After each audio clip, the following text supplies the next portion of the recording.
Gaming NBS, episode 325, being recorded Monday, January 11th, 2021.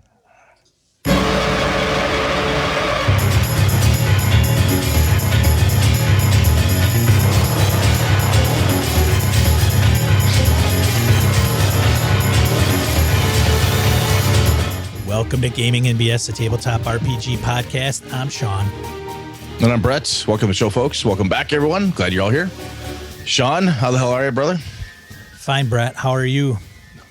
I'm in pain, but that's okay. I got my surgery scheduled. Hey. 29th. That's great, man. Yeah.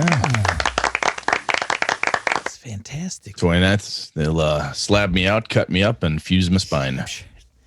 Great. Hey, just let's just hope you come out having everything that you went in. Yeah, I asked for the bionic or steam powered something, and they said that wasn't available yet, which I thought was cybernetic arm or something. Yes, I was hoping for that. $6 million man. I think I've got 600. So they have the technology. I just don't have a lot of money. Oh Lord. Anyway, you get any gaming in? Well, since we've last talked. No, I got to play a Conan 2D20 game, the Modifius game. You what? You got into it? I got to play. My buddy Nick has run it before. He said, "Hey, I want to do that again. And now that you're up here and you're a big Conan fan, you know the setting. Can I? Would you mind if we had an ad hoc game and a campaign?" I'm like, "Fuck, dude, I live here now. Let's do this." So, roll up characters. Started it. I think Nick's doing a pretty good job. He asked me, "What do you think?" I said, I would do it different. And he goes, "Oh, is it bad?" I said, "No." I said, "You're running it the way you would run it." I said, "I am more of from the Hyborian setting and all that stuff, I'm more of a purist as to how I feel the adventures should feel and run and so forth." I said, "What you're doing is totally fine. I'm experiencing this system. It's great. It's not, don't be ashamed, upset, or anything like that." I said, if I do it and run it, I would have a different pace and tone than you do. However, he's doing a great job getting us to experience the languages, the groups, the places within Hyboria. So it's pretty nice. I'm having a good time with it. Fantastic, man. I am signed up for Gabe's 2D20 Conan games on the 21st of January, I believe is the date. I don't think we're... So I tell you, man, after you play that, and I've got a couple sessions in, we got to talk about the game system on the show. We have to, that's a topic built in right there. Are you doing online character gen? How are you guys going to go ahead about that? He's provided a generator. So he's like, just go to this and you can do it random or you can pick. And I said, okay, I don't know. Nice. Thing is, I'm not Conan guy, right? And I don't read Howard, and the movie I think I've seen maybe once. I'm just, yeah. So I'm going to go with the flow. I'll be fine. Just hope I don't ruin the feel. No, I don't think you will, because from my perspective, what I've seen so far, the combat mechanics, the interactions, the other skill sets and so forth, and building the character, it does what it can to help keep the feel there. When I talk about Nick not having the feel, it's more about his plot. He has a plot that I'm like, this is very intricate. This is actually, quote unquote, too intricate, in my opinion. That's Brett's opinion. It's a good game. What's going on? We have to figure this out. Perspective is neat. But a lot of the Conan stories, in Brett's opinion, are very straightforward, which makes them fun to read and so on. But I think you'll be fine, dude. Gabe's running it. He's a BSer. He knows what he's doing. Yeah. He's a solid guy. It'll be good. fine. It'll be good. Oh, and I did get to play, excuse me, my buddy Alpha's the Undermountain game, the Dungeon of the Mad Mage. I mentioned this, I think, in our Discord. I'm like, oh my God. The group is having a hard time overall with, why are we here? Because all the plots and reasons we had to be in the dungeon, we've encountered and solved. Like, hey, there's this riddle or this myth or this thing you're trying to find out. We have encountered and done all of them.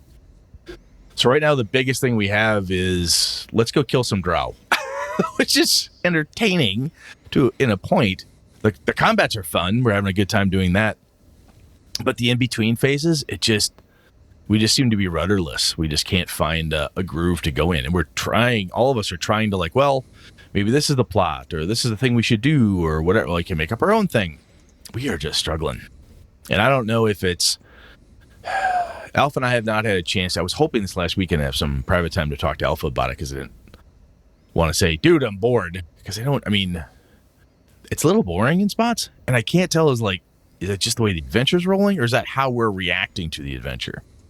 And I want to give, I don't be a good player. I want to talk to my DM and say, hey, man, I'm feeling this. Is that me? Am I doing something wrong? Can I step up my game and help you? How could I make this better or help you make it better? Because it's kind of, none of us have a reason to be down here right now. We could be like, yeah, fuck it. We're out of here. Back to the yawning portal. Sell my stuff. Moving on. I don't know what that would do to him. Because we're at that point where like, I don't want to wreck Alpha's game if he's planned all this stuff. But so I'm going to talk to him. Talk it out like grown folks and see what we can figure out. I started reading the DMG on optional rules. Did you? They're not as many as I thought there would be, honestly. There's sanity. Did you see those? I did. There's some good stuff in there. A little bit of horror pieces. Yeah. So Sean and I have been talking about, we got to cut through this quick, I think, because we got some good random encounters here. Yeah. But we've been talking about how we want to attack Rime of the Frost Maiden after I've moved in, had my surgery, and we kind of sort out how we're going to attack it. Like, do we do 5e? If we do 5e, which rules out of the core books, the DMG and the PHB, do we want to use? We started digging into the DMG around, what we were just talking about, all the different healing rules, the horror rules, so on and so forth. Lingering injuries. Thank you. Good God, I couldn't come up with that one. Mm. But yeah, how do we want to do that? Because we want to go into when he runs it and I run it, we're still leaning in that direction. So that way we're both playing with the same tool set. Well, we don't necessarily have to. Don't have to, but at least that's kind of what we talked about last time anyway, dude, was like if we had the same tool set, then they'd be like, ooh, how are you doing? How's this working for you type of thing. But we don't have to. Fair. But anyway, that's what we're noodling on. It's going to happen. I apologize. It's taking longer than anticipated, but my move and the surgery rescheduling kind of fucked up my whole life. So I apologize. It's fine. At least Sean's giving me a bunch of books. That makes me happy. Giving Brett a whole shit ton of books. All right, shall we random encounter? Yeah, let's get into random encounter. Let's move it on. Random encounter. Emails, voicemails, comments from social media. Most, I think, if not all, except for Matt's, are from the forums. Otherwise, Matt emailed us. Why don't you start then? Matt.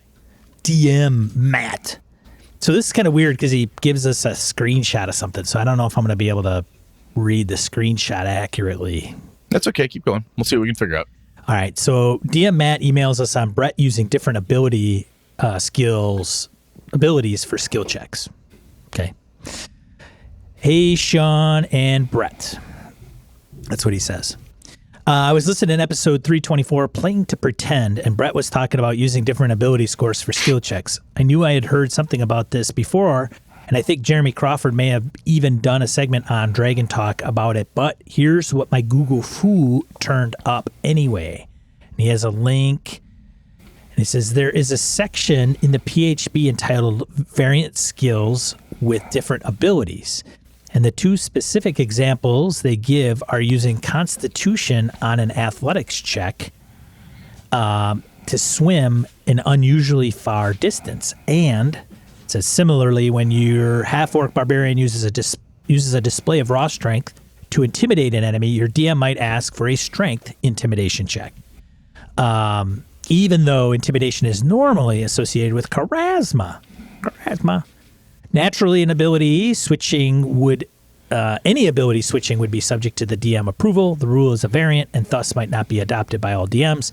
Even if it is adopted by your DM, they are the decider for when it is applicable, and it might not be doable for all characters within a group.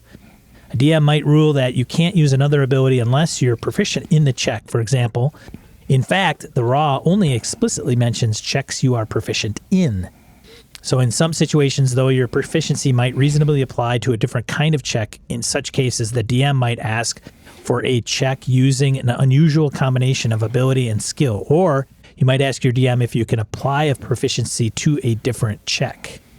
PHB page 175. But there is raw support for switching abilities. Oh, neat. Cool. Yeah. So he continues, looks like the rule book backs Brett up, and the gaming police won't be dragging him away for his crazy ideas after all.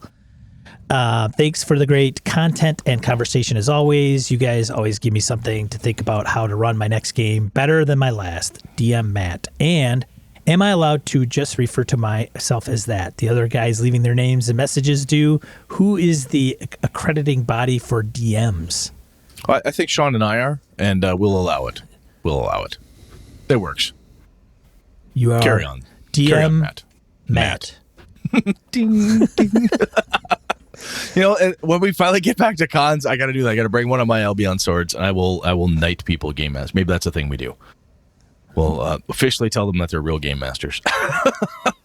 Give them their gaming police shirt. Here you go, my child. Go forth. I should put that on a shirt and put it in our store. Official game master. That way people can come up to people and say, but what does that mean? What does official game master mean? I don't know. Do you have the shirt? Well, no. Well, then you're not. And just walk away. You just have to buy the shirt. That's all. Just shrug and walk away. Yeah. Good stuff, though, Matt. Yeah. Excuse me. Thanks for calling that out. As I said, I didn't think it was a crazy idea per se, but it's something I've been toying around with, and I like the idea that it's called out as like, hey, you could totally do this type of thing. Because sometimes it does help to say, hey, I want to do something different. Much like when Sean and I were talking earlier about using the 5e variant rules for lingering injuries and so forth. Sometimes you tell players, hey, I want to use this thing, and it's an official D&D thing, or the rules back up what I'm trying to do here. It's not half-baked and crazy. What that does, I don't think it necessarily adds a level of authenticity or, oh, that's a real thing then. But I think sometimes players don't like to feel as if they are playtesting something in the middle of their game, right? Or like, are we playtesting this, or is this real? Right? What if we don't like it, and so forth? So sometimes something that's official has at least air of it's been play tested or it's been thought through enough that it should work. So I think that helps sometimes.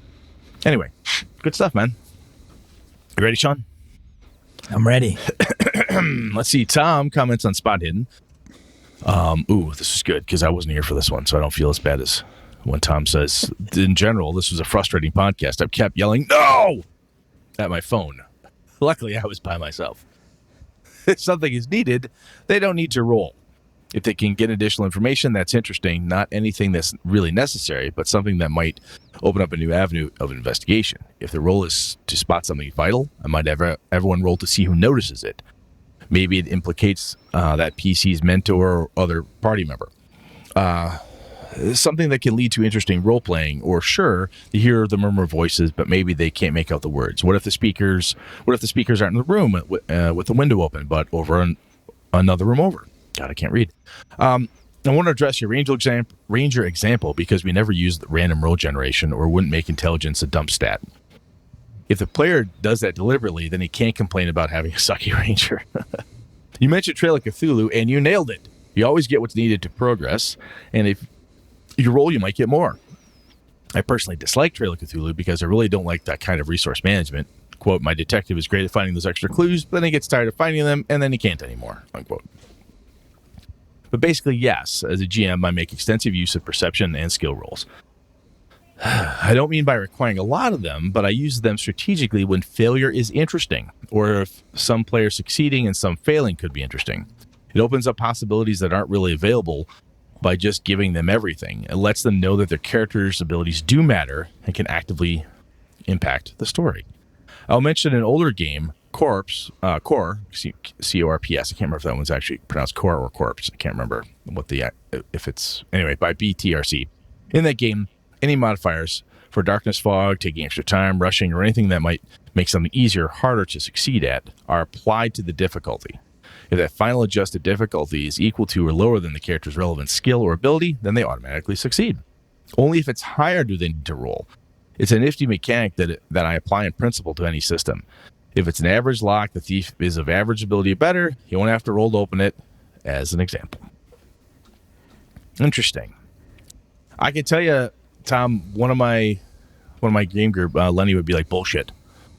And I'd be like, what do you mean bullshit? And he would say, no, if you're playing Call of Cthulhu and you're supposed to figure out X, Y, and Z, you show up in the room and you fail and you don't find it, you don't find it.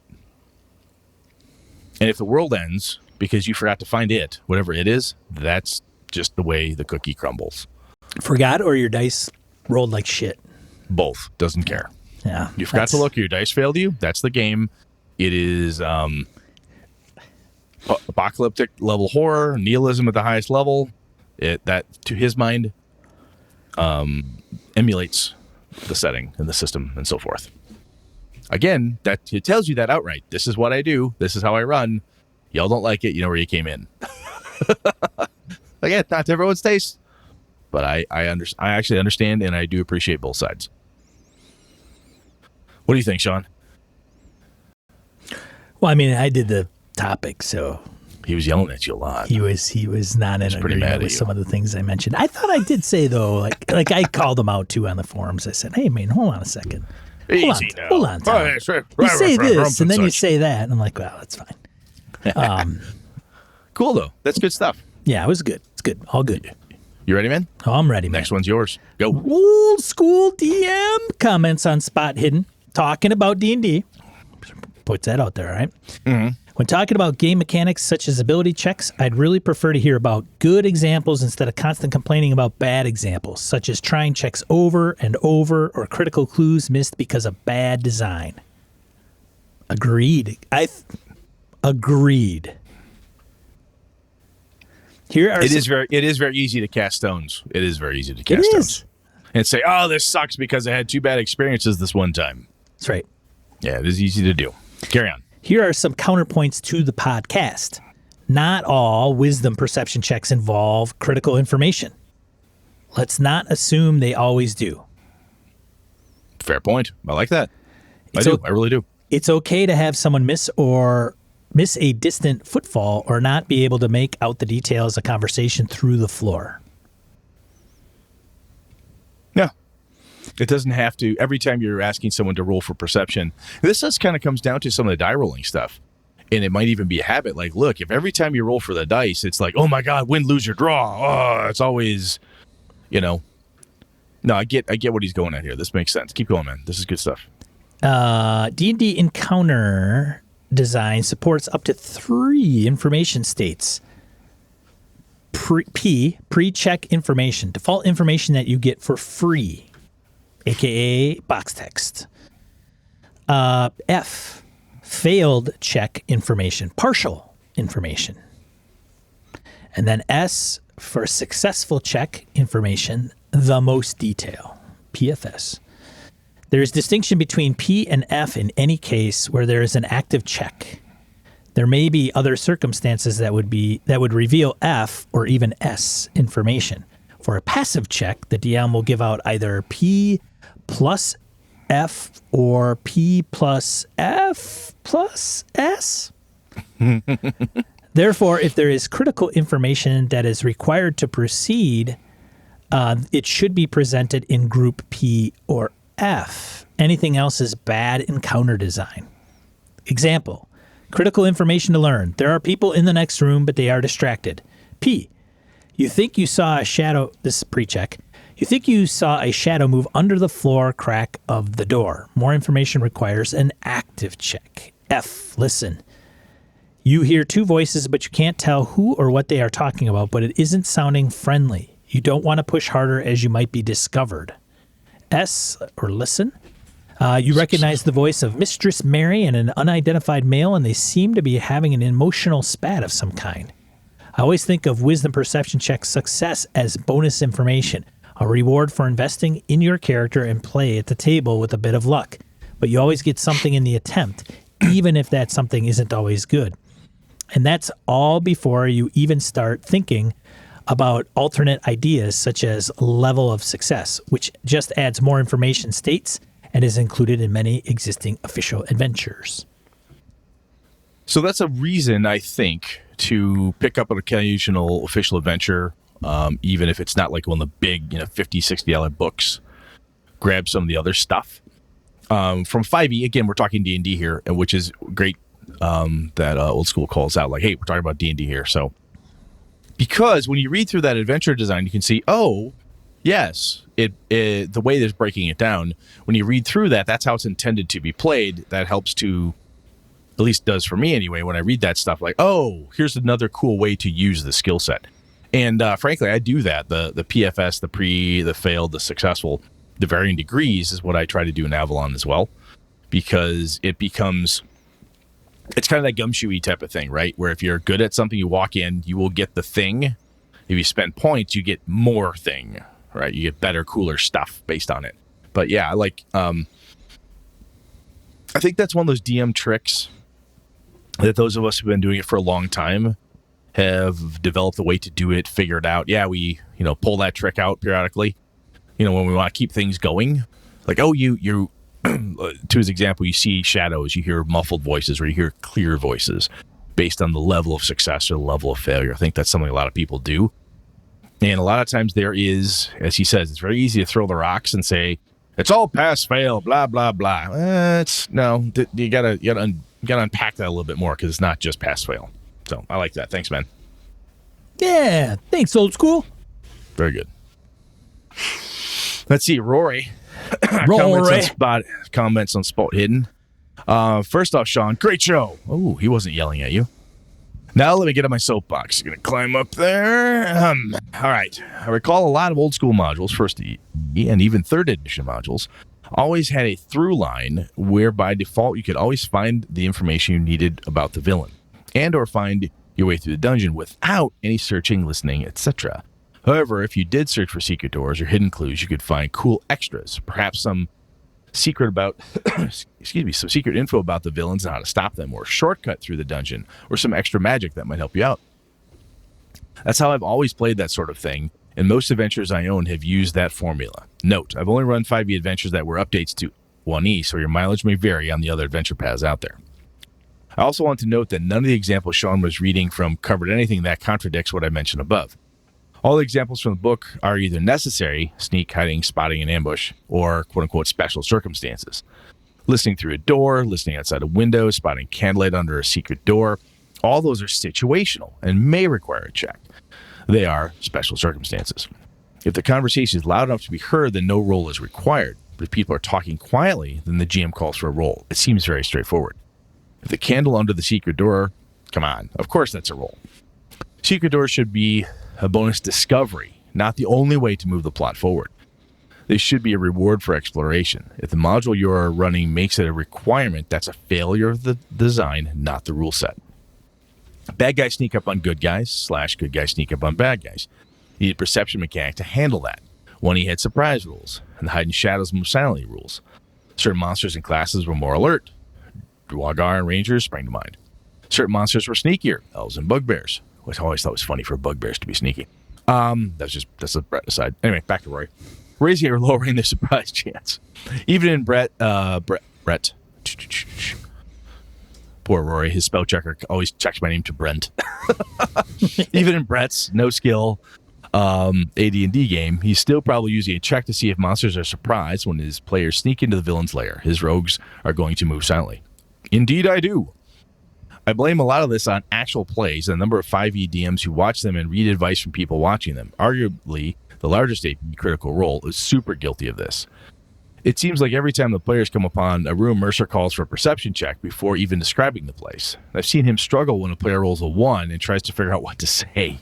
Then the dog pile starts as everyone else tries to get a description of the room. I've seen the player ask, and what does the guy we see look like, and the perception check is required. I mean, come on, that's just bad DMing.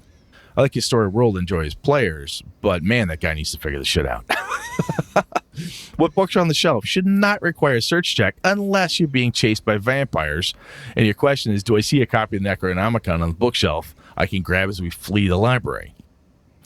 I've never had an issue with skills, and I ran a lot of 3 and Pathfinder as well as D&D 2e with skills over the years. I do have a problem with Pathfinder skills. Okay, first level rogue, you're hiding, give me a d20. 27? What the? You rolled a 12? But that's a different issue, because yes, that is possible. Find out their bonuses and roll perception checks behind the screens. That's how moving silently, listen, and hide checks worked back in the day. How could the players possibly know they searched the room and didn't find anything because their roll was poor? Okay, climbed on over the soapbox. Puts it away, as you were. Rory. Thanks, Rory. That was cool. Yeah, thanks, Rory.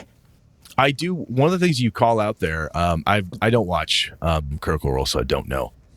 But there is the potential to, I know, Sean. I know. Sean's a closet Critical Role file. He's got everything. He's a critter. He's got everything. You can't see it on camera if you're watching because it's all off to the... I'm going to do some fan art, send it in. Yeah, it'll be like exactly. stick people. However, it's a thing. I worked with my kids on this when they were in the game master. I'm like, you don't have to make people roll skill checks for every fucking thing. I don't say that to my kids because they're kids and that's rude. Don't lie. But you know, well, I kind of do. AJ's 14. He can take it, little bastard. Anyway, you don't have to make skill checks for everything. What does he look like? Well, roll perception to see if you notice the colored flower on his... Oh, for Christ's sake, just tell me what the guy looks like. Right? Some of that stuff is kind of a gimme. Yeah, I think there were some good points up here. I like this. This was good, Rory. Thank you, man. I like it. Yeah, good stuff, everybody. Thanks for commenting on the forums and absolutely opening my eyes. Takes a while, but we'll get him. We'll get him. I'm in a deep sleep. All right, let's get to the main topic.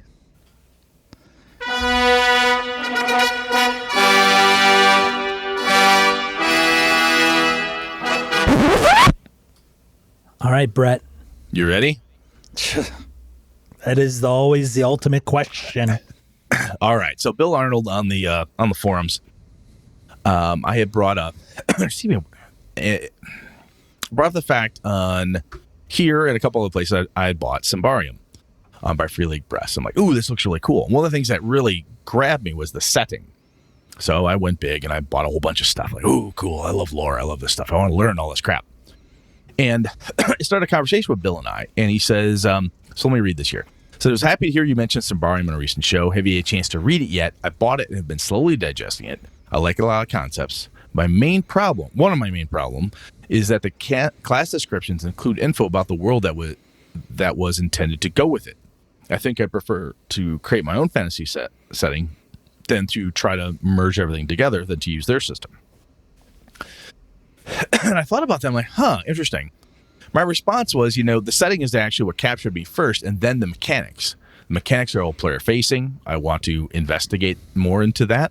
And I think this setting speaks to me, and I think it'll work really well for my players. However, I found that I love lore, right? I like reading this stuff. I think you could build your own setting using rules and mechanics and races. That's 100% legit. I mean, I'm the guy who wrote an Avalon setting that's using 5e, so I've been asked to say, no, you can't do that. That's wrong. But I think one of the pieces I said to him was that I've learned with my crew that if I try and lore dump too much, it'll fail. The whole game will fail.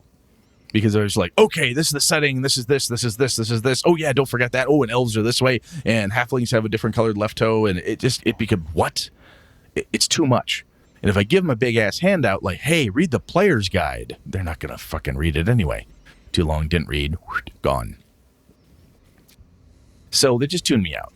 So what I try to do is find other ways to slowly insert my lore into stuff. I'm not tearing through everything and trying to dump it all at once. So, Sean, the reason I also brought this up is you just bought Forbidden Lands. I did. I started reading the PDF a little while ago. It hasn't all sunk in, but and Alien. What does? And looking at and I've been running Greyhawk, and even Star Wars.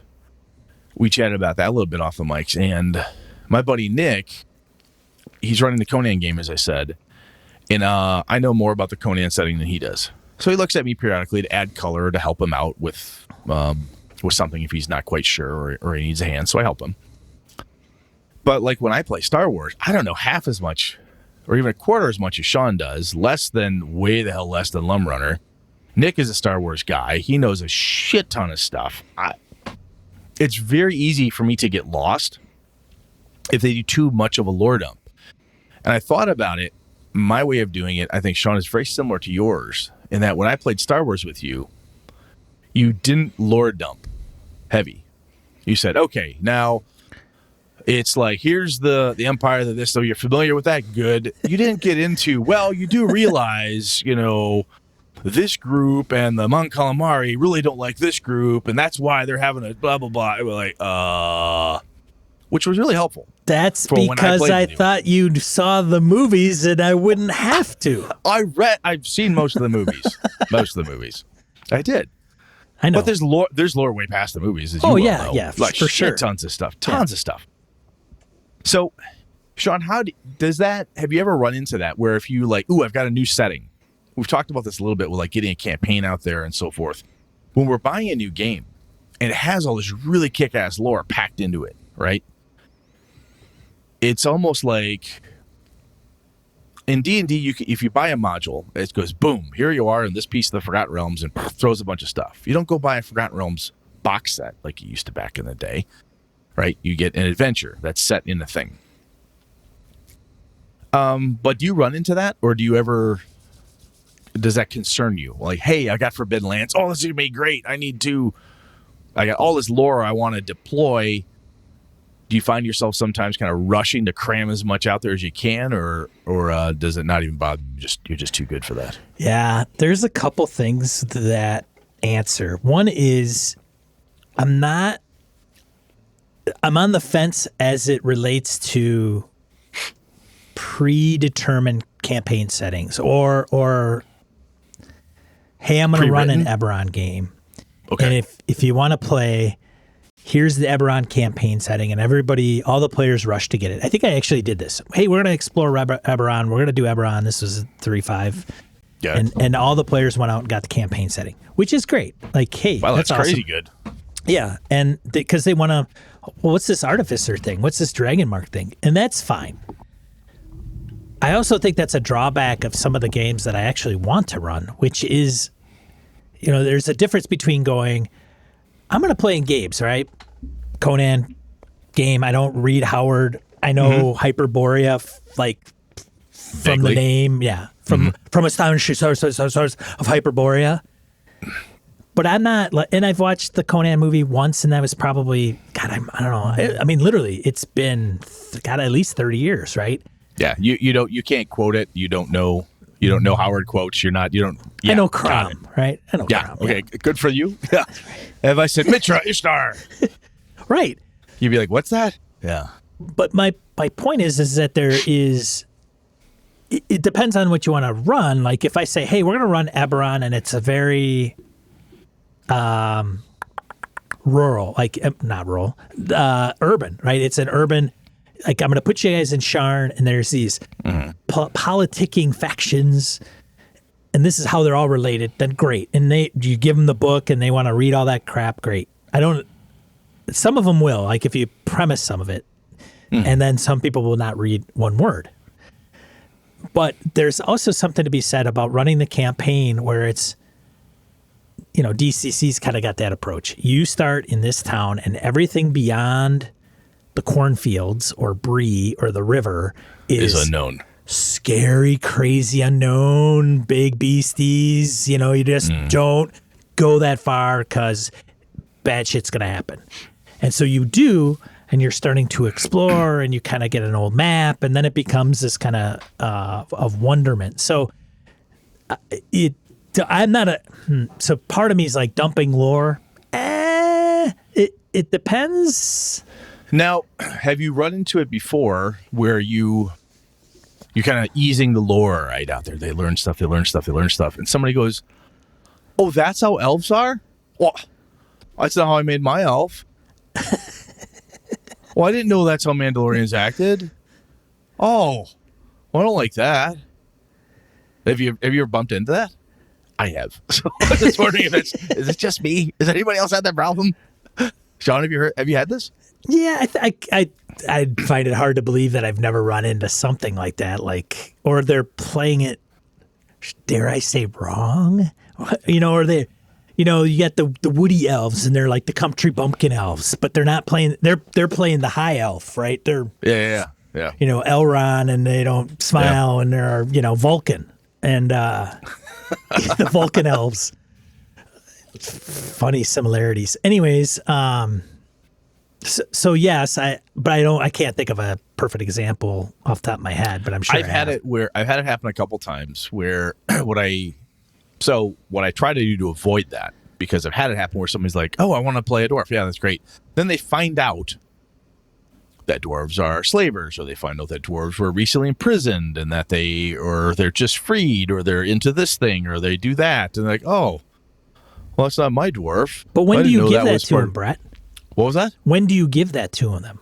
Aha. So what I try to do at the beginning is say, okay, here's some options for you of what you can make. And I think this is kind of a case, if you will. The reason why to do a slower lore dumping, kind of getting people into it, is to say, hey, this is the first game we're going to play in this new world. So here's some options I'd like you to choose from. Once you get into it more, we can expand the character races, groups, classes, whatever you want to call it. We can expand your horizons in there. But however, let's start with, half elves, Mandalorians, dwarves, and, Wookiees. That's all you have. It's a weird ass world. So, okay, cool. All right. That's it. So the people pick that, and then they have information I give them about that, so they can make proper characters, or they understand the stereotypes, the things that are normal through the world. And if they want to break that normal, they're free to do so.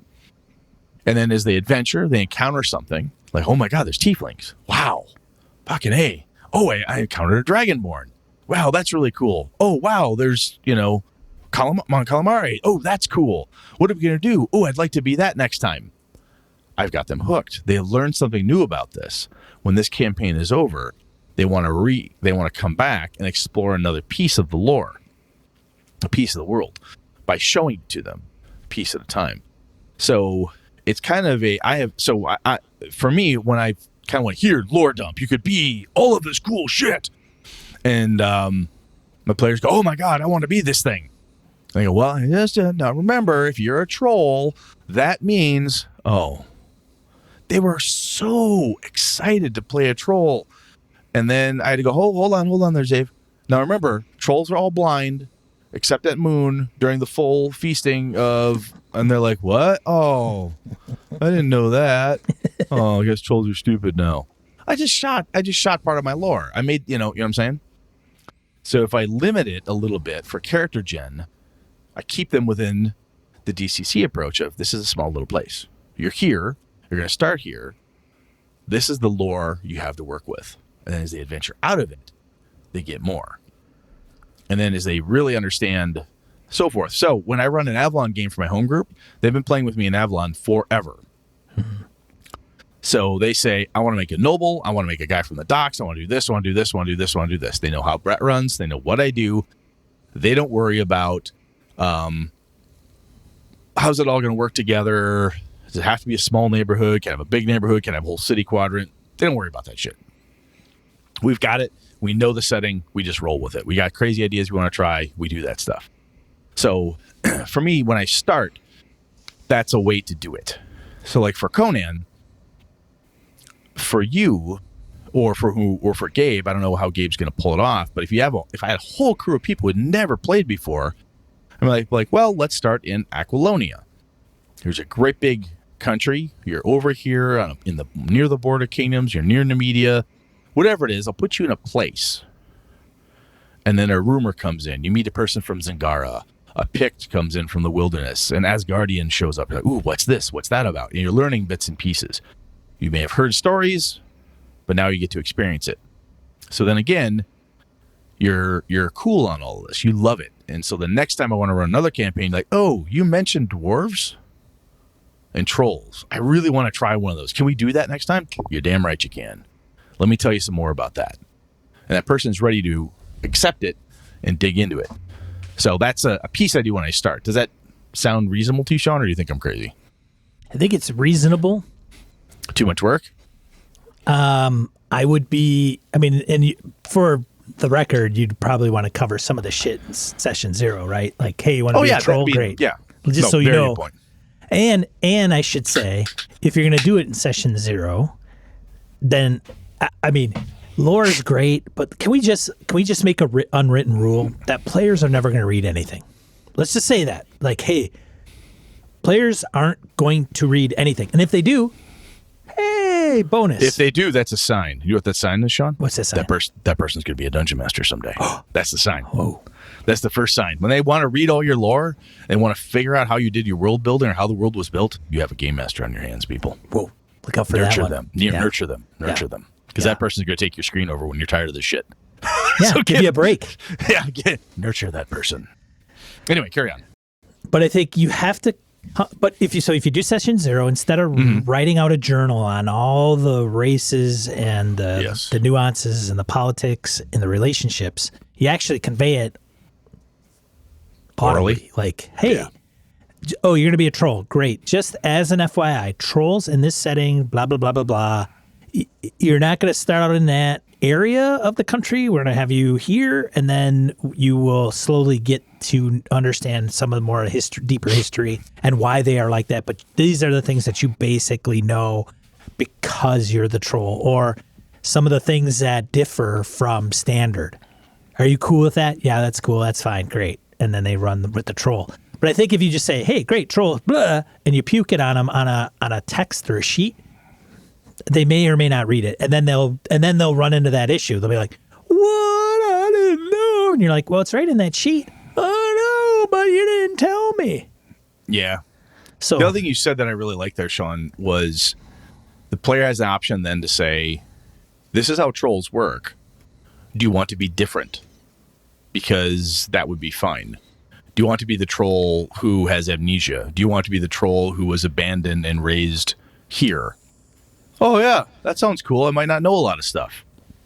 There you go. You could play the troll who doesn't know his own or her own people very well. Gotcha. Right? I'm the Wookiee that was found and raised, and I don't understand this. I'm not from here. You know, so there's some coolness in that because you get to have a bit of an outsider, kind of an outcasty, kind of belonging. There's some cool tropes and things you can pile onto that. So I like that idea too, and I think it's good to keep. That's wise. We need to hang on to that too, because you can limit stuff. Or when someone says, "Boy, none of this suits me," you can say, "Well, I could open it up to Mandalorians, but I'm going to tell you right now that I wasn't planning to dig heavily into them right now. So we're going to have some distance between you and them. You're something to separate you, that you're a different Mandalorian in some way." And quite frankly, there's probably players out there, I know I have them in my group, other people do too, like, ooh, I get to be different. Different is cool. Different is special. Different is fun. I get to be unique. And that's awesome. So if you are the troll, and you're the troll that forgotten, doesn't know, raised by wolves, whatever it is, that's kind of cool. That you get to be a unique type of thing. But you still get to dig into the lore, because someone will find you, and they'll spew some lore at you. You're like, oh, I'm sorry, I was raised by wolves. This troll doesn't know that. Oh, that's interesting. All trolls like meat. Oh, I didn't know I liked meat. Oh my God, I've had it. I do like meat. Oh, that's pretty cool. So that type of thing is out there. I think that's. So Sean, as you're running a campaign, you're running it. Do you have a method that you use? Like, do you have a strict rules according to Sean Hoyle here, how you get lore out to people through adventures, or do you? I know you run a lot of pre-published stuff. Do you just kind of rely on the way the adventure lays out the lore, and then fill in blanks when people ask questions? Because there's a lore dump at the beginning, then there's the dribs and drabs as people learn it as we go along. So is there a method that you're using to get lore into the hands of the people? Yes, maybe. There is a vessel. Yes. What is that vessel? To serve it up, and I think it has to do with.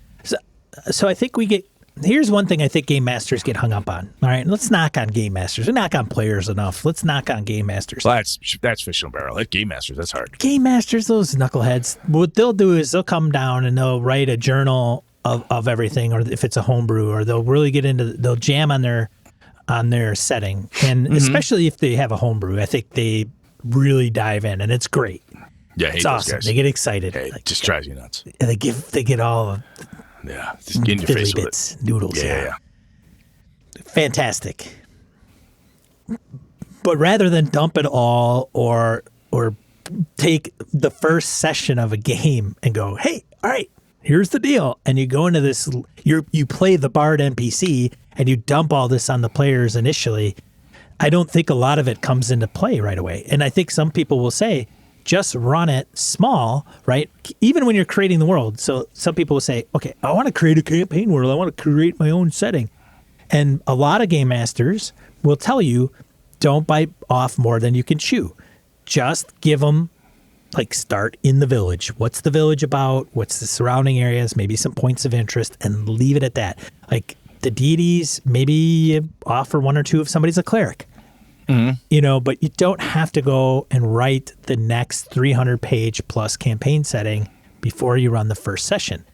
Because some of that could evolve and could come as things progress. Like, the players can help you with that. Do your players ever give you this question? I get this a lot is, hey, my as a cleric, would my character know, not my player, as a cleric, would my character know anything about this strange deity?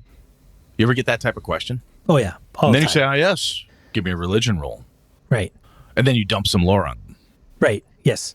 Which is a wonderful way to do it, right? And I think that's a method that players, it's a way of handing lore to the players that is in game, it's in story, and it's interesting. So if I go to Lord of the Rings, whether you like it or not, from a novel perspective and how Tolkien wrote it, there's a number of different bits and pieces. You don't have to know who the Riders of Rohan are before you encounter them. Once you encounter them, now granted, Tolkien does some lore dumping in certain parts, and some people are like, fuck, it's boring, blah, blah, blah. But there are other writing styles out there, and part of it is you journey across the world, where your character goes from place to place, the Edgel and Nick stories, and the Iron Druid stuff. You read these, and you get lore dumped on you. Shit, Terry Pratchett did a great job with Discworld. Lays a little bit of lore on you, hint, hint, hint, hint, hint. You dive into his story, and you find out, oh my God, this is how the city guard works. This is how this works. This is how that works. And you learn it as the characters are learning it, right? And the ones that should know it because of their job, their title, they've been there longer, they get to do you can almost see the character look to the author and say, I'm the town guard. Would I know about this? Yes, you would. Yes, I know all about this. And then they turn around and spout the lore to the other players. And I don't often think of it as a lore opportunity, but as we've been talking about it, I think it really is. It's one of those ways where you're slowly introducing it, Sean, as you said, through play, as opposed to hoping everyone remembered everything you said. Yeah, and how many times have we run a game where we send the players off quite literally to a very unknown world to them, and then expect them to make their way, and then they get ticked off when the game master throws things at them that they don't have any clue about, and then you get this disjointedness, like, hey, that seems really heavy-handed. Why is it, instead of, hey, how important is it to hire a guide? Is it just to get them from point? Like, I think guides are they're underutilized too, as it pertains to lore. You're right. You're dead right. Well, keep going. I like this. We use guides as like, oh, I'm in Chult and I need to find the tomb and I need to get through the jungle. Yeah, that's great. So it's like, what is it? 10 gold pieces a day, 10 gold pieces a day, and I gotta help you out with a side mission. And you get a bonus on your don't get lost roll. Right. The don't get lost roll. I get a bonus. And that's all you care about. And that's the extent of the bonus. That's what an inefficient use of a potentially great lore character. Now you take that and you say take it the long way down and the long way around. You've seen that documentary, right? They got a new one too where they did electric Harleys. Did they really? Yes. So if you haven't seen that, Brett and I are big ex-motorcycle enthusiasts, and Obi-Wan Kenobi and his sidekick decided to ride motorcycles around the world, and then from Scotland all the way to the Cape down to South Africa. And when they did that, you have to get handlers to go from one country to the next, right? You got to contact somebody in the next country so they can come across the border, make sure you got all your paperwork in order, and then they escort you across. And the logistics. The people who did the logistics, I don't know how much they got paid, but it should have been doubled because of the shit they had to go through. Yeah. But you're dead right, man. I mean, so let me let me throw this one at you. So in one of the Far for the Grim Mauser stories, one of my favorites is the Howling Tower. They just had this other adventure. They're trying to get back home, and they're crossing this plain, and they hear this noise.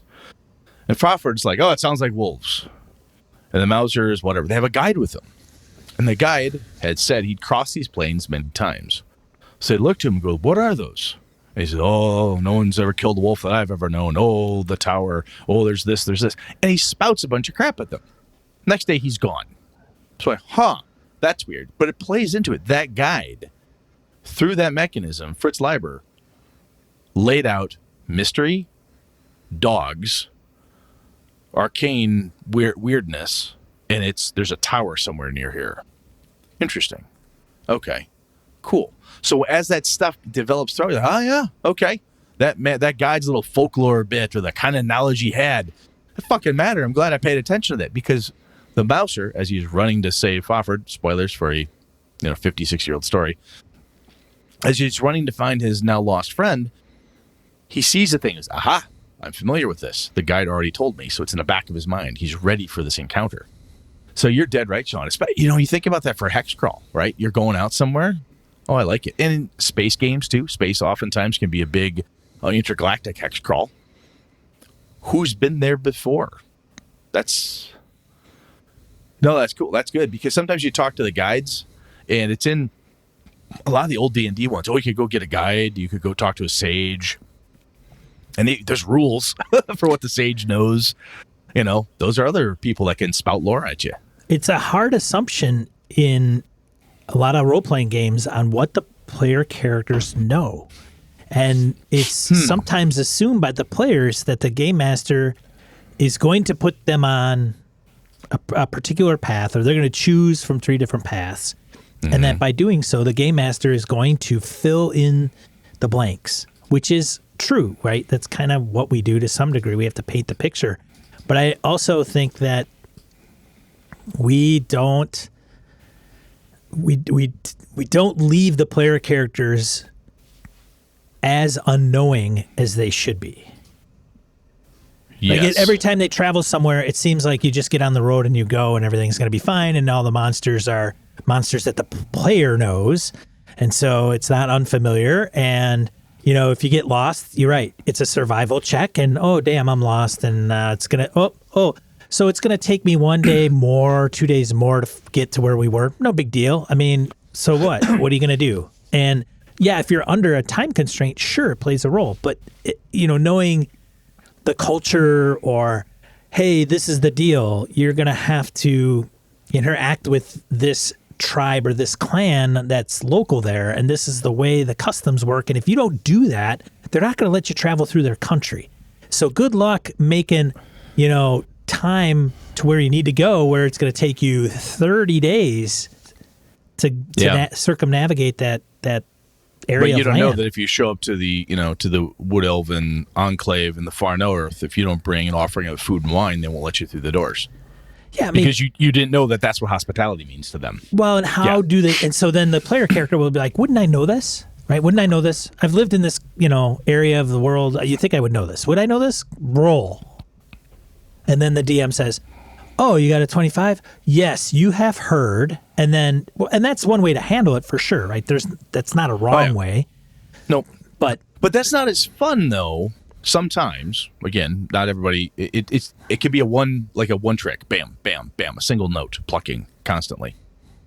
I didn't think about it this way, but I realized something you said about the guides and that NPC interaction. One of the things I like to do, and I didn't even think about it this way as a lore perspective, was so I'll use my Greyhawk game. So when the guys come to the Broken Drum, which is a name I stole from Terry Pratchett, this inn, steal it like you frickin' wrote it. Yeah. Exactly. So you sit there and you're like, huh, interesting. So they show up at the Broken Drum. They're talking about this. Like, oh, what's going on? Do I hear any rumors? One of my favorite things about the rumor mill is who's there? Locals. The king's taxing us too much. Oh, boy, we're going to have a bad winter. Oh, my goat's acting up. Oh, it's my knee again. Oh, the kids were doing this. The cats have turned upside down, so it's going to rain. What the fuck? So you get a group of people that are talking about stuff. Just what's here? Farmers, they're talking about stuff. They're talking about potential bad winter, which my Greyhawk guys have kind of been paying attention to. But they also heard rumor from the potential bad winter that when the winter was this bad last time, say the old gaffers and gammers, that is when the giants came down and Jeff had a problem, the Grand Duchy thereof. Could be an issue. So I've dropped that to them. And then when stuff starts to happen, somebody goes, I remember hearing about that. It's a lore thing that somebody goes, well, I'm from Jeff. How come don't remember that? I could have had that question, but when they asked something, I'm telling them things that they would already know, but I'm reminding them of it. So from a emulating reality, how much shit do you know and do I know, Sean, that I don't remember until somebody says something? Right. Fuck, that's right. If my grandmother sends you a gift, you better follow the proper etiquette and send her a goddamn thank you card. Even if you thank grandma in person, you send grandma a thank you card X number of days afterwards, otherwise you're rude. My generation, in general, and many others, don't give a fuck. My grandmother's generation, though, thank you cards are important. It's just, whatever. Yeah. Again, it's a small piece. You don't know that. I happen to know that. Whatever. It's another, I think those NPCs dripping that stuff. And not just like, well, is there a monster to kill? What do they know about the tomb where Sarek is buried? Other things can come out. And I like that, especially like the guide. You're going somewhere unknown. What can they do to help tell you, oh, we're going through Dark Elf territory. You better bring blah. This is where the trolls are. You're going to the Wookiee planet. What's that called? What is that one? The planet where the Wookiees are from. Kashyyyk. You're going to Kashyyyk. If you don't do X, Y, and Z, you're going to get your ass beat. Don't do that. Do this. There's the Wookiees of Kashyyyk have a very strict X. Don't break these rules or whatever it is. Oh, I mean, it's good to know. The one for Tomb of Annihilation that Jeff and the gang went through, they got the chult and they lost their guide. They ended up finding another one through a competing group. And, they really needed that one because a lot of things were written in a language none of them knew. But the guide knew. So every time they ran into some weird writing, they'd be like, hey, yo, whatever, man, lady, come here. I need you to read this. What's it say? Mr. Guide, sir, would you please kindly explain? So every time they come to like, it's written on this stone. Come here. And then they decipher it. But yeah, going back to, and then there's the classic, right? Do research. Go to the library. Read. Or who's the most intelligent of the group? Or who's the more book read in the group? Why? Maybe they're going to know more than, the knucklehead fighter that just, makes his or her way in the fighting gladiatorial realm, right? And you can totally break fourth wall and go, look, if you guys want to learn some stuff here, I told you Samuel the Sage is down there, this wizard's here, and that cleric who seems like he's 210 years old, who's been all over the place, that guy, he's right there. If you want to get some lore, I just gave you 3 people to talk to. Go on. You can do that. You don't always have to coax and, I hope I can cajole them just right to go there. Sometimes you go, look, you're asking a question. You may not remember, folks, but I told you Samuel the Sage, he's just down the street. Oh, fuck, that's right, Samuel the Sage, yeah. And I told you, last time you asked, it was 2 silver for a day's worth of discussion. Oh, yeah, that's right. Yeah, fuck, we got 2 silver. Then they run off and go. Again, that helps to stop it. Wouldn't I know? Wouldn't have I remembered that? Because when you hear that question with that snarky, snotty tone, that usually means, they feel like they're being had. They've been cheated. A lot of times the person asking it in that way is like, wait a minute. They feel like they're being taken advantage of in some way and that you're being unfair, right? It's not always that way. And not everybody has that approach, but you can help cut some of that off, again, from a lore perspective, through NPCs like guides and so forth, asking, saying, hey, would I know this thing? Sure, give me a roll. Maybe you could know something. And what, especially if you're playing D&D, like Old School said in the random encounter section, earlier, yeah, you can learn a little bit, a lot. You can know bits and pieces. Quite frankly, and somebody rolls really shitty, give them bad data. That's fun. Yeah, pre-arc. Lore. It doesn't mean I surrender. Just in case. Spoiler. Yeah. Well, you got to do more long-term stuff, I think, in some games. That's a whole nother subject where I think with Star Wars FFG, I mean, these guys if they roll a despair, it doesn't have to take immediate effect. You could use that despair based on their what's going on to come and bite them in the ass later. And I think in some fantasy settings and other settings, we don't do enough of that. So in this case, with your example of lore, you go to lore and you come up with some bad info. You come across the book that's not, you think it's legit, and turns out it's not. And you're on a goose chase. You get pissed off at the game master because they ran you on a wild goose chase. But how do you check that? How did you check it? Like, what's your source? And then they've invested all this time to go and do this and that, and then they find out there's nothing in the tomb, and then they're just a bunch of monsters and they don't get anything. God damn it! Yeah, so there's you gotta kind of balance it out so you don't seem like the dickhead game master. But I think the key here, excuse me, from a takeaway perspective, is there's methods and means to give lore out in pieces. And I think if you're very fortunate, we've talked about this before, ages back, if you've got somebody who really knows the Forgotten Realms and they're not a jerk of a player, that person, and you don't know, you know enough, but they know a lot more, you can lean on that person to help you. If I was going to run a Star Wars game, I would want someone like Sean, Nick, Humfleet, somebody who knows it better than me, that I could say, hey, I want to do this type of thing. Does this make sense? Even if he's not in the game, I want to run it by Sean because I don't know enough. I want to, bounce things off of people. And it doesn't, and setting up things like, hey, you're going to go adventure, you're going to go somewhere. There's guides, there's sages, there's people who know things. And a lot of times people are more than happy to tell you stuff that they know without a wonderful skill check. You don't have to have a, we'll give you a DC 15 persuasion to see if the bartender will talk to you. I've met, in my 47 years, I think I've met 2 bartenders who don't like talking. Right? Well, they might like talking to you, Brett. Oh, it's true. They may not like talking to me. Oh, well, I'm charming. What are you going to do? Or a droid. Or a droid. True. Hey, we don't serve those kind here. Your droids, we don't side. That's right. Way to go, Brett. Hey, Brett has Star Wars reference. Look at that. I had to do it. There we go. I don't like you either. I've got the death sentence on 12 systems. That's right. Anyway, so I think the key here, and I would step away from this kind of to wrap this up, and the other piece is that you as the game master do not feel that you need to have all the lore in your head at your fingertips to be able to answer every question forever. And that's one of the beauties of starting in a new game like Symbarium or Star Wars or the Forgotten Realms or anything that you're building into, that this is brand new for you, unless you are my buddy Alpha, who we also call the Alphanomicon, because if he's read it, he remembers it. Unless you're him or a reasonable version of him or a better version, you're not going to remember it all. So if you start small with bits of the lore, as you read and as you reread your adventure, or you're planning it out and you reread that monster manual and you pull open that book on Kashyyyk, that little splat book you picked up, holy shit, I didn't know. Oh, this will be cool. You can bring that cool thing you just learned into the game. And the players will love it. You'll have a good time sharing your lore in a very capsulated piece at a time approach. So don't feel that you've got to digest the whole thing either, because if you feel you have to, it's very natural sometimes to assume then that you need to impart it all and other people need to take it in.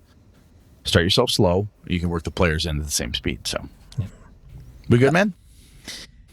Yeah, just think of the real world and how much you don't know about other countries and their governments and how things like that work or their histories. And then you take a world like Star Wars and then you have lots of planets within a galaxy or Forgotten Realms, and you don't have internet, and you got the old abbey and only certain people know how to read and write. It's Firefly, any pick one, man. Just pick one. It's okay 40K. for the players not to know anything about the world they're actually in. Absolutely. Don't have to all be lore masters. That's right. Good stuff, man. Thank you. Yeah, so if you've got like ways to introduce lore, tricky ways, and it could be just elementary, right? Like, hey, I give them this, and that's how I work. Let us know. If you've got a game, if you've got a game system out there too that has that built in, if there are mechanics out there, and there's got to be somewhere somebody's designed this, like, hey, a lore dump mechanic or I say it, therefore it is. I mean, some of that's handy too. I know Fate has some of those components, I think. But anyway, some of those things, even if that's not a system for you, bring it up to us if you would, because other people might want to steal it. So, we good? Yeah, let's get into Die Roll. Die Roll. Die Roll, 2 to 4 miscellaneous points, game and geekery. Want to bring to you first one, Solo, but not alone. It's an RPG bundle, and it's going to benefit Jasper's game. Jasper's game is a suicide awareness. An individual has headed up by, his name escapes me, but he runs here on Twitch and runs these kind of marathons and puts money to Jasper's game. It's his, I think, a nonprofit that's been going on for 3 years now. And so if you want some, they're solo RPGs on itch, big, huge bundle. And then they go to that good cause. So We've brought up solo struggling, RPGs a couple times in the past. So if this is something you're interested in, or even if you know other people who have talked about it to you, point them at this, because there's some cool stuff out there. We just haven't had a chance to dig into them.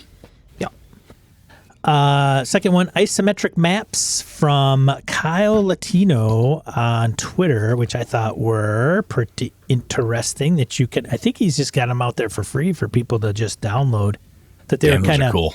They remind me of some of the stuff that Dig Dug does from Doug Kovacs, DCC. Yeah, Kovacs does some isometric and some DCC modules. So yes, check those out. Very neat. And then last but not least, new Game Master Month. I think that starts officially in February. I think February. I think it does. Yeah. But we'll have a link in the show notes that talks about new Game Master Month. So if you're looking to take the dive, there are 6 companies that are, hey, like Monty Cook's doing Numenera, and they're going to put out a blog entry on how to, week 1, week 2, week 3, how to run a Numenera game. Delta Green, Trail Cthulhu, Monster of the Week, RuneQuest, Unknown Armies. They're all participants. So if you have an interest in any of those games and wanting to delve into the DM or GM space, they're going to have some interesting articles up, and they've already started. So very nice. Yeah. Need more game masters. Absolutely. If we have more game masters, more games to play. Damn right. Damn it. I think what was the I think there was a study, or somebody had an estimate that basically game masters, we make the RPG publishing world go round. We buy shit. We're the ones with bookshelves full of stuff that we have to give to Brett. So, because we have to get rid of it, or we have to move it on at some point. We have a lot of stuff. Makes sense if you're wanting to target a specific group within the RPG space. It would be game masters. It totally would be. Not that players don't buy their own share, but let's face it. My God, we spend a lot of money on our stuff. We do. Whew. Good stuff, though. Yeah, good stuff. What are you talking about next week, Brett? Well, I'm not positive, Sean. You and I have thrown a couple different ideas around. I want to see if I can get you mad about something. So I'm thinking about finding something I could just get you to rail at, because I'm looking to kick back and relax. So I might two pick Yahoos I saw on YouTube this past weekend. They got my blood boiling. Maybe I'll do that. Just bring it up and let you go at the beginning. There's a little teaser for you, ladies and gentlemen. We'll see if that happens or not. God, it tripped across the. I won't even mention on the show. No, it's just a bunch of idiots. Yeah, gatekeepers. Anyway. Yeah. Ravenloft and Jeff Mirko says no. But anyways, no, we gotta let that one scar up. We gotta let that one scar up before we go too far. Stay tuned. So thanks everybody that tuned in live. Thank you very much. Absolutely. We appreciate it. Thank you. We stream here on Twitch every Monday night at 8 p.m. Central Time. Tune in, see the fiasco. And if you can't, catch us on your favorite podcatcher of choice for the audio version. And then if you see this on YouTube, smash that like button and subscribe.